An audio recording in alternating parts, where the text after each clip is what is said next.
rather if you're driving the MX-5 or if you're driving or racing something that's $1 million car, there's always, I mean, people have accidents out here on the road every single day. Exactly. Hi, and welcome to Kelly, where we talk about life, your life and my life. And through Kelly, we hope to inspire. I have on the show Ashton Harrison. I wanted to say your mom's name, Wendy. She is a professional race car driver. So this is a different topic, a topic that we haven't been in. But her mother is one of my good friends, and I actually coach her sister. Yeah. So I thought it was a really good topic to talk about women in motorsports. Right, yeah. So you were telling me earlier that you really don't like the woman title. Yeah, so a lot of times you throw out the women in motorsports, and I 100% support the fact of women being in motorsports. Obviously, it's always a hot topic when they're like, what's it like being the only woman in the field? For the last 2 years, I've been the only driver, female driver in the Global MX-5 Cup Series, which is what I run in currently. And honestly, I love it. I would love it if more women were in our series, and I love being the only woman in the series. Yeah. You kind of make your own way. So the guys that I run with are super cool. They are all extremely welcoming, and it's just it really is a big family. So Yeah. they don't seclude me in anything. And honestly, I'm such a strong personality that I kind of just put myself in everybody's like whatever they're doing at track anyways, because again, we're all a big family. So I kind of just, as a team, we all just kind of stick ourselves into everybody's conversations because we always find went that to, it's a big friend Yeah, zone. men don't really care as long as you keep up. Yeah, exactly. And I mean, I do that. I keep up with them, and we give each other a hard time on and off track, just like family would. So they're all super cool, and I like hanging out with them. I don't really even consider myself any different than them. Right. So especially when you're on track, you've probably heard this before if you follow racing, that the car doesn't know gender, and it doesn't. Yeah. But I wear a pink suit with a pink helmet and a pink roll cage, so you kind of know who I am on track. Yeah. Well, we have a lot of females that work on film crews, Right? And they'll be the only female on the film crew. So, how'd you get into the sport?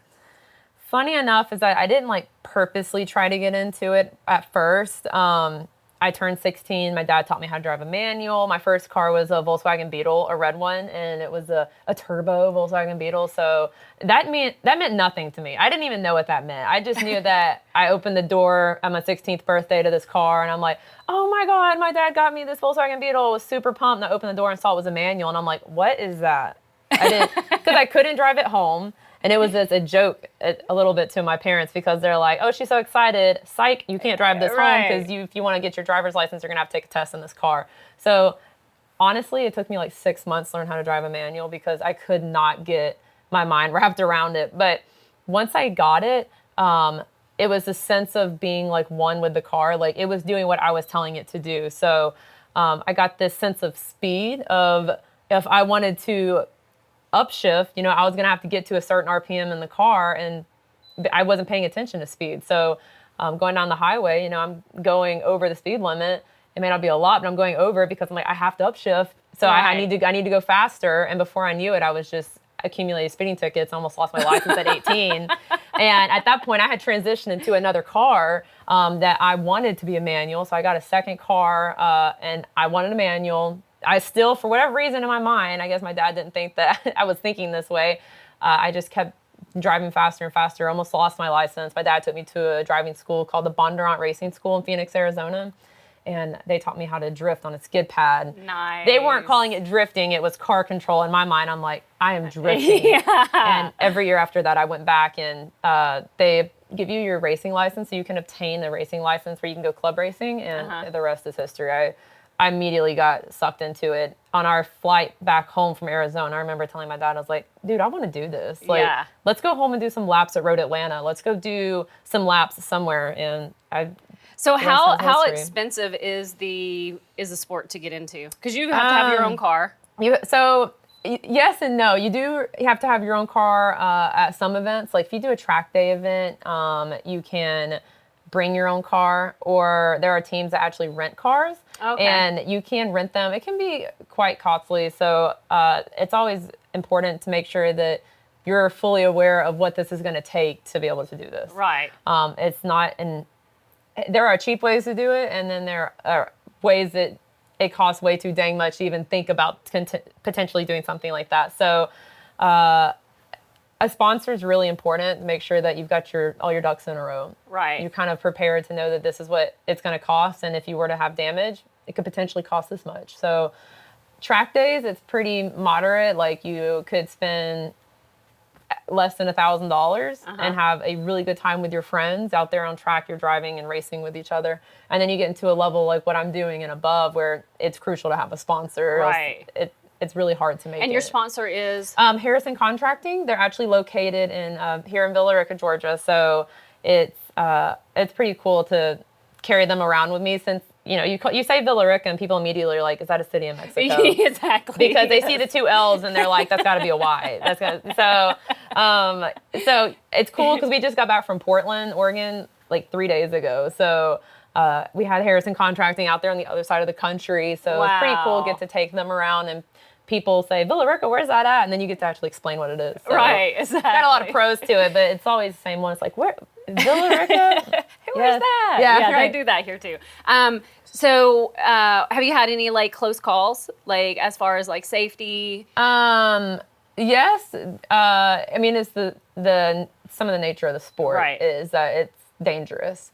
And I drive a MX-5, so the little Miatas that everybody you see driving around town, they're fantastic cars. They are so good. So rather if you're driving the MX-5 or if you're driving or racing something that's $1 million car, there's always, I mean, people have accidents out here on the road every single day. Exactly. I would even go as far as saying that the everyday streets and the highways are more dangerous than what we're doing on the racetrack, because people on the racetrack are at least aware of what could potentially happen. Right. And it's not it is a guessing game of what your competitor is going to do, but we're all out there for one purpose, and that's to win the race. Right. So we're respectful of each other within reason. We are still competitors. You're not trying to push each other off. Right, and we're not the guy that's like driving through people on the highway that could potentially take someone out. And so we're a little bit more cautious of that. But yeah, I mean, like at Portland this past weekend, we had a pretty big incident in MX-5 where 2 people, I think, potentially jumped the start. And it just was a crash fest at that point. I mean, you're at the wrong place at the wrong time and you're taken out. And we were one of those cars where we didn't jump the start, we followed the rules, but we were caught up in somebody else's mistake and about totaled our car out. My team is called Six Sideways. They're located in Sebring, Florida. And they spent like 9 hours fixing my car. Wow. And I raced the next day and finished 10th out of 27. So it was huge relief. How do you psychologically, when you have been in a wreck, how do you psychologically, do you just move on? Do you? I mean, you definitely learn how to. It can be challenging because in your mind, you're like, hey, my car was just in a million pieces. Now it's not, and I have to go out and do the same job I've done the rest of the season. So, my daughter was just in her first wreck, and she doesn't want to ever drive again. Yeah. She's like, so I can't imagine. It can be intimidating. Yeah. You have a job. This is our job, is to race. Our job is to do well and to make our sponsors look good, make us look good, the series look good. So you kind of just have to file it away. It's over with. Right. I don't have time to think about it anymore. Yeah. I've got a new job to do. Our car kind of looked like Frankenstein for a while. I mean, my car is solid red with a pink roll cage, and now I've got a black hood and a black fender, which I actually had everybody from Mazda Motorsports come through and sign it with a silver Sharpie, because I thought, if we're going to go out and look this ugly, we might as well dress her up. So it was cool. It was kind of like a billboard driving around track, and I thought that brought some attention to Mazda.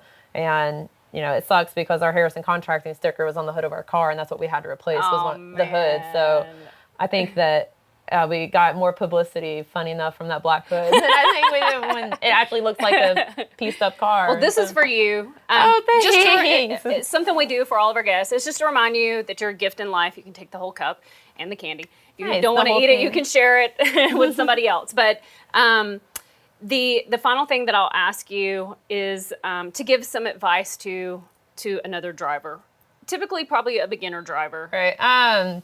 Whether if you're driving on the street or if you're driving on a racetrack or if it's your first track day, don't hesitate to ask any questions. A lot of times people overthink that it's like, God, that's a really stupid question. I don't want to ask it. Because there are people like me who are racing drivers and racing instructors. And at one point, I had my own personal driving instructor that went with me everywhere because sometimes there are situations where you need to know an answer to something. So something as simple as, am I supposed to turn right on red? Right. Ask your parent, ask whoever it may be, your mentor. And then same as a racer, if you decide to get into it, always find somebody to ask questions because it's better to know than to create really bad habits and potentially have some bad output with that. I love that. How do people follow you? All social media, Twitter, Instagram, Facebook, or anything else, LinkedIn. You can always kind of reach out to me. It's just underneath Ashton Harrison, and you'll usually find me because I'm the only one with a pink suit. So.